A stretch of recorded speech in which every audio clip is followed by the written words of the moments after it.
നമ്മൾ ഈ വർഷം കഴിഞ്ഞ വർഷത്തു നിന്ന് വിഭിന്നമായിട്ട് പൊതുവിദ്യാഭ്യാസ വകുപ്പിൻ്റെ കീഴിൽ ഒരു ഓവറോൾ ചാമ്പ്യൻഷിപ്പ് നേടുന്ന സബ് ജില്ലയ്ക്കുള്ള ട്രോഫി ലഭിച്ചിട്ടുണ്ട്. അത് പത്രമാധ്യമങ്ങളിലൂടെയൊക്കെ ഇന്നലെ അതിൻ്റെ നിർമ്മാതാവ്, അത് ഷിബു സിഗ്നേച്ചർ എന്ന ഒരു ശില്പിയാണത് നിർമ്മിച്ചത്. അദ്ദേഹത്തെ ഇന്നലെ പൊതുവിദ്യാഭ്യാസ വകുപ്പ് ആദരിക്കുകയൊക്കെ ചെയ്തു. അതാണ് ഈ വർഷത്തെ ട്രോഫിയുടെ ഏറ്റവും വലിയ ഹൈലൈറ്റ്.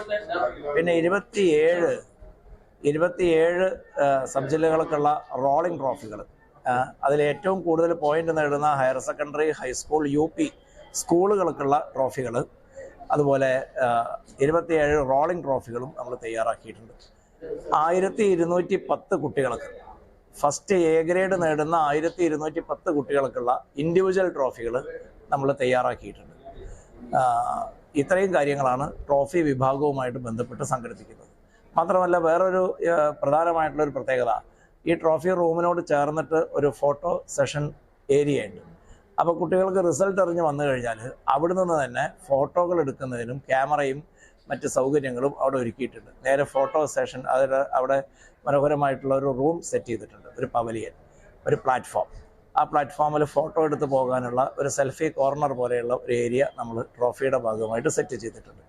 ഇത്രയും കാര്യങ്ങളാണ് ട്രോഫിയുമായി ബന്ധപ്പെട്ട് നടക്കുന്നത്. ട്രോഫി ദേശീയ അധ്യാപക പരിഷത്ത് NTU എന്ന സംഘടനയാണ് ട്രോഫിയുടെ കാര്യങ്ങൾ ഏറ്റിട്ടുള്ളത്. അധ്യാപകർ ഓരോ ദിവസവും അതിൻ്റെ എല്ലാ അധ്യാപകരും ഡ്യൂട്ടിയുമായി വന്ന് വലിയൊരു വിഭാഗം അധ്യാപകരുടെ പ്രയത്നം ആവശ്യമുള്ള ഒരു ഭാഗമാണ് ട്രോഫി. ഈ നഗരസഭയുടെ കൗൺസിലറായിട്ടുള്ള ഗോപിനാഥൻ കെ ചെയർമാനായും, അദ്ദേഹത്തിൻ്റെ ഈ നഗരസഭയിൽ തന്നെ മറ്റൊരു കൗൺസിലറായിട്ടുള്ള ജയപ്രിയൻ, അദ്ദേഹം വൈസ് ചെയർമാനുമായിട്ടുള്ള ഒരു വലിയ കമ്മിറ്റിയാണ് ഈ ട്രോഫിയുടെ പ്രവർത്തനങ്ങൾ മുന്നോട്ട് കൊണ്ടുപോകുന്നത്.